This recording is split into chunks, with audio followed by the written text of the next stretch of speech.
नमस्कार, सामाजिक विज्ञान फॉर यू में आप सभी का स्वागत है। आज हम ज्योग्राफी क्लास 9 का पहला चैप्टर भारत, आकार और स्थिति के बारे में पढ़ेंगे। तो सबसे पहले ये ठीक रहेगा कि हम कुछ वर्ड और मीनिंग को जान जाएं, ठीक है। तो उत्तरी गोलार्ध जो है ये नॉर्दर्न हेमिस्फीयर को कहते हैं, ठीक है। भूमध्य रेखा है इक्वेटर, देशांतर है लॉन्गिट्यूड, अक्षांश है लैटिट्यूड, कर्क रेखा ट्रॉपिक ऑफ कैंसर, मकर रेखा ट्रॉपिक ऑफ कैप्रिकॉर्न और स्टैंडर्ड मेरिडियन ऑफ इंडिया यानी कि भारतीय मानक समय कोस्टलाइन समुद्री तट। तो अब हम इस चैप्टर को शुरू करेंगे। भारत विश्व की प्राचीनतम संस्कृतियों में से एक है। पिछले 5 दशकों में भारत ने सामाजिक आर्थिक रूप से बहुमुखी उन्नति की है। कृषि, उद्योग, तकनीकी और सर्वांगीण आर्थिक विकास में अद्भुत प्रगति हुई है। भारत का विश्व इतिहास में भी महत्वपूर्ण योगदान रहा है। तो ये हम जानते हैं कि भारत की जो संस्कृति है वो बहुत ही पुरानी है और यहाँ कुछ दशकों में बहुत ही विकास का कार्य हुआ है, जैसे कि कृषि, उद्योग, तकनीकी, ये सारे विकास के कार्य हुए हैं।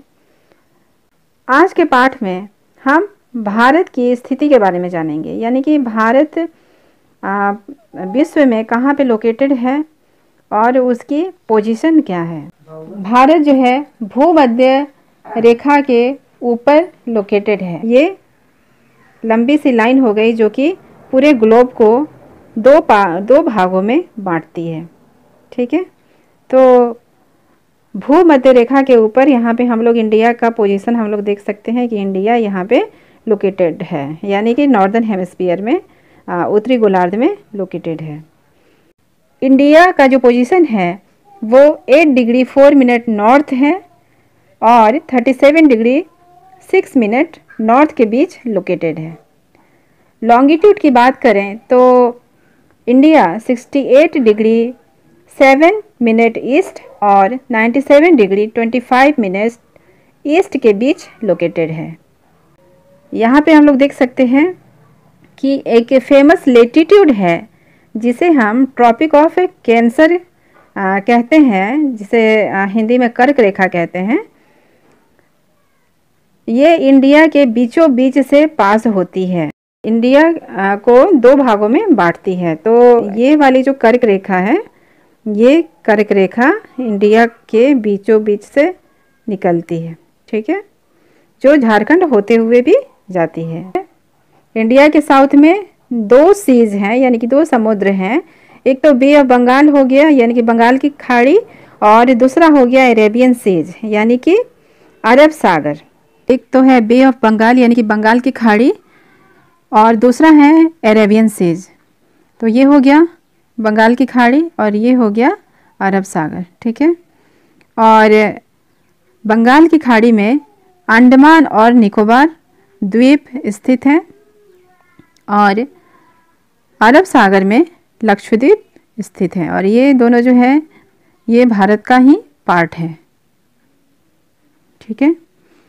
इंडिया का साइज 3.28 मिलियन स्क्वायर किलोमीटर और ये एरिया 2.4% वर्ल्ड के एरिया के बराबर है, ठीक है। तो इंडिया का साइज 3.28 मिलियन स्क्वायर किलोमीटर है और ये 2.4% वर्ल्ड के एरिया के बराबर है।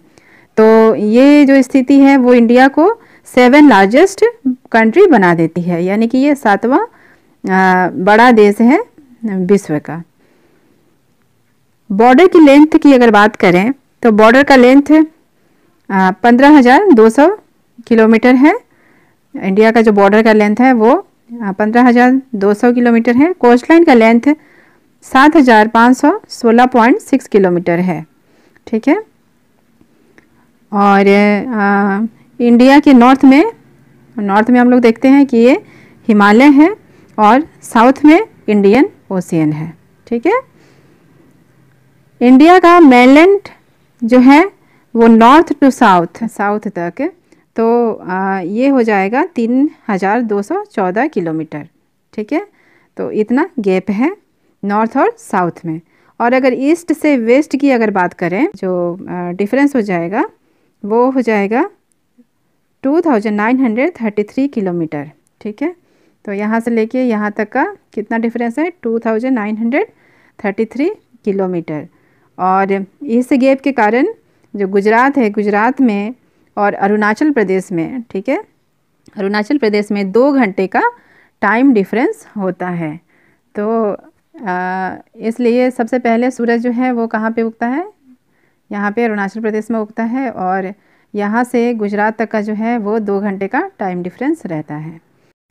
ये जो टाइम डिफरेंस है, ये टाइम डिफरेंस पूरे इंडिया भर में सेम रहे, इसके लिए हम लोग स्टैंडर्ड मेरिडियन ऑफ इंडिया को फॉलो करते हैं। ठीक है। इंडियन स्टैंडर्ड टाइम भी कहते हैं। इंडियन स्टैंडर्ड टाइम जो है ये पूरे भारत में एक ही टाइम दिखाता है। अब अगर हम लोग बात करें तो इंडिया जो है, इंडिया एशिया के एकदम सेंटर में है। हम लोग यहाँ पे देख सकते हैं कि यहाँ पे इंडिया एशिया जो कॉन्टिनेंट है, महादेश जो है, उसके एकदम बीच में स्थित है। हम लोग देखते हैं कि यहाँ पे चारों तरफ से ये देश है, तिब्बत है, अफ़गानिस्तान है, पाकिस्तान है। ठीक है। और इधर हो गया, इधर जो है वो समुद्री तट हो गया, और इंडिया जो है एशिया के एकदम बीचों बीच में स्थित है। अगर हम लोग इंडिया के पड़ोसी देशों की बात करें तो हम लोग यहाँ पे देख सकते हैं कि इंडिया के पड़ोसी देश नेपाल हैं, चीन है, अफ़गानिस्तान है, पाकिस्तान है। ठीक है। यहाँ म्यांमार हो गया। ठीक है। बांग्लादेश हो गया, श्रीलंका हो गया, श्रीलंका। ये हो गए इंडिया के पड़ोसी देश। तो ये हो गया बच्चों,